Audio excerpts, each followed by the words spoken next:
When I was in kindergarten, we had the first fire drill of the year. When that horribly loud pitch started to blare up the speakers, my 5-year-old mind no longer knew the word drill and was convinced this was a real fire.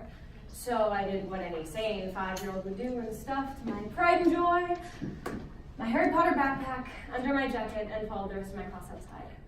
Now, as I've matured, I've become more accustomed to the proceedings of a fire drill. My obsession with Harry Potter has drastically decreased, and my instinctual responses have changed as well. Because now, if an alarm was to go off, I wouldn't think to take my backpack. Instead, I would text my parents that I love them, just in case. I'm sure that doesn't quite count as instinctual though, because I've thought about it a lot. The first day of school, syllabus day, the easiest day of the year for me has become find the nearest, safest exit to each class day. Last year, I tried to count the number of times the thought of someone with a rifle showing up to my school crossed my mind, and lost track after over 15 in a week. But I'm not an anomaly in my thinking. Children are being raised into this state of mind because they have to be. Some elementary schools have implemented nursery rhymes which tell kindergartners what to do if there's a shooter on their campus. Now I could stand here for 5 to 6 minutes and tell you more and more about how horrible this reality is, but you already know. You've heard their names and you've seen their faces. These pictures and videos of smiling, happy adults and teens and children. Some names which might ring a bell: the Sandy Hook Massacre. Rachel Davino, 29 years old, whose boyfriend asked her parents' permission to marry her days before she died in the attack.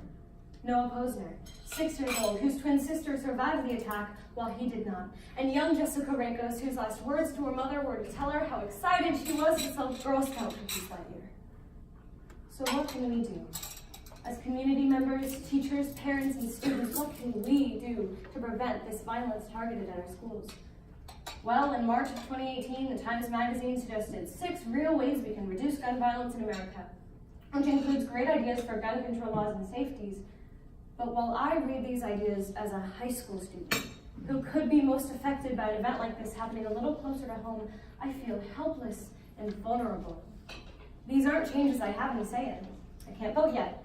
Too young to have my voice heard by government and too young to have my voice respected by most adults. Now the AAUW has given us an impactful opportunity to speak on the issue, and I intend to use it to give ways each of us can implement in our everyday lives so communal change is visible. Because we all know what some of the answers are. An end to the NRA, better gun control laws, and technological safeties on guns themselves. But as long as these are political issues, they are unattainable to us. Which brings us right back to the question, what can we do? What can the AAUW do to single out possible attackers in a community? What role do schools play in a long-lasting harassment issue in many student bodies? And what responsibility do parents have to recognize concerning behavioral traits in their children? Well, the AAUW can create a website in which members of a community can anonymously report concerning behavioral changes in their peers and neighbors. With this data, if there are multiple severe accusations against one person, law enforcement or social services should be notified. Similar websites should be implemented in each school for the long-lasting harassment issue. As according to the study by the Safe School Initiative, 71% of attackers have felt bullied by their peers. So with this data, we can have support systems for those being attacked. From the data from the AAUW website, if they're concerning a student, that information should also go to the school, so that administration can suggest to teachers that an eye be kept on certain students. Those same community organizations and schools should host information nights for parents in which there is open dialogue about concerning behavioral traits to be aware of in their kids. And the responsibility then falls to parents to accept these traits if they're starting to notice them, because parents, wouldn't you rather have the uncomfortable conversation with your kid about a concerning search history or mention of violence in passing or the behavior of their friends than wish you had done so while writing their eulogy? But for these changes to happen, we have to talk about it. That is the first and arguably hardest leap to make. It is so much easier for me to stand here and tell you a story about a Harry Potter backpack than it is to tell you what it's really like in some schools right now. How in this place where we make memories and stress over boy drama and cry about the homework, we have fear. Blooming in the minds of 5-year-olds, just old enough to comprehend the images they see on the news, is fear. Along with memories, we make plans in the event of a shooting. We stress over boys and bomb threats, and we cry over the lives they used to be and the lucky ones who wake up every morning to this fear or the memory of their would-be wives and twin siblings and little Girl Scouts. And we have to talk about that outside of assemblies and speeches, not just when another tragedy flashes onto our screens. Because the more we talk about this, the easier it is to talk about.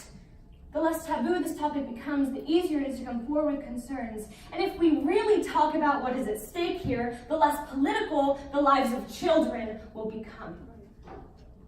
Because this violence against us, against all of us, is not Democratic or Republican.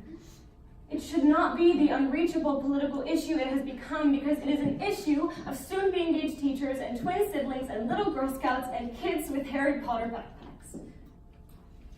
So wake up to the rosy smell of not being able to single-handedly dismantle the NRA for them. Yes, vote on gun control laws, but also really evaluate the behavior of your peers and children for them. And have the uncomfortable conversations for them.